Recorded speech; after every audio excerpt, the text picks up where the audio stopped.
Vote ایک شہادت کا نام ہے، ووٹ ایک گواہی ہے۔ جب تو کسی کو ووٹ دیتا ہے تو کہتا ہے تیرے سیاہ سفید میں میں تیرے ساتھ ہوں، پھر کس طرح تو کہتا ہے کہ اس نے ظلم کیا میں موجود نہیں تھا؟ بڑا لوگوں نے برا بلا کہا نا، حکمرانوں نے ختم نبوت پہ یہ کر دیا وہ، تو میں کہتا ہوں وہ تو سارے ٹھیک ہے، غلط تھے تو ان کو ووٹ دینے والے انہوں نے کس مسجد میں آ کے توبہ کی؟ انہوں نے کہا آ کے اپنے نفل پڑھے اور کہا ہم سے غلطی ہو گئی ہم بھول گئے۔ وہ کدھر ہیں وہ لوگ جو ان کو سپورٹ کرتے ہیں؟ یہ خود آ جاتے ہیں۔ ہمیں نہیں پتا کہ جس کو ہم ووٹ دے رہے ہیں وہ ظالم ہے، ہمیں نہیں پتا جس کو ہم ووٹ دے رہے ہیں وہ جابر ہے، وہ فاسق ہے، وہ چور ہے، وہ ڈاکو ہے، وہ بے ایمان ہے، رسا گیر ہے، پھر بھی لائن میں لگ کے ووٹ دیتے ہو، پھر بھی برابر کے شریک ہوتے ہو۔ پتہ نہیں وہ کون ہے، ساری خبر ہے۔ کیا مانگا تھا یزید نے امام حسین سے؟ ووٹ تو دے دیتے چپ کر کے امام حسین۔ مسجد نبی میں بھی تو جمعہ پڑھاتے تھے، مسجد نبی میں جمعہ پڑھاتے تھے، مدینہ شریف میں مصطفیٰ کے جانشین تھے۔ یزید کہتا تھا جو آپ کہیں گے مل جائے گا، پر امام حسین نے فرمایا یہ نہیں ہو سکتا کہ میں مسجد نبی میں نماز پڑھاتا رہوں اور میرے نانا کی امت پر کوئی ظالم مسلط رہے، یہ نہیں ہو سکتا۔ ووٹ مانگتا تھا، ووٹ۔ تجھے ووٹ کی قدر کا نہیں پتا؟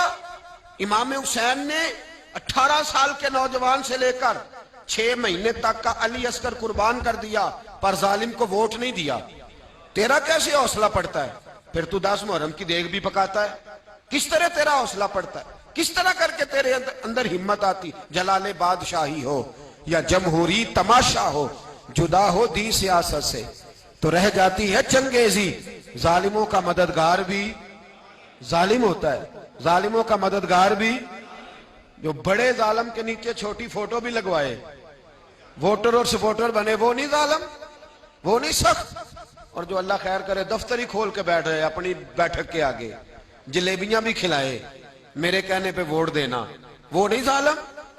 بچ گئے، باہر نکل گئے، نہیں جی نہیں ہم پاک صاحب ہیں، حکمران بڑے ظالم ہیں۔ نا تو بچ نہیں سکتا، تو برابر کا شریک ہے۔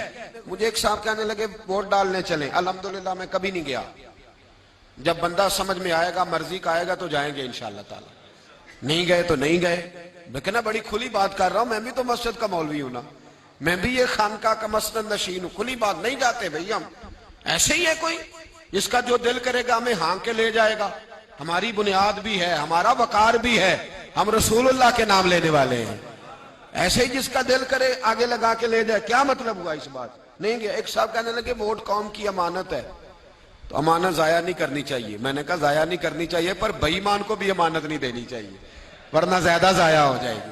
امانت ہے تو بے ایمان کو امانت دے آئے، عجیب بات ہے بھائی۔ امانت کس کو دینی چاہیے؟ کہ بے ایمان کو دینی چاہیے۔ ووٹ قوم کی تو کس کو دینا ہے؟ اللہ خیر فرمائے، پتہ ہمیں سارا ہے۔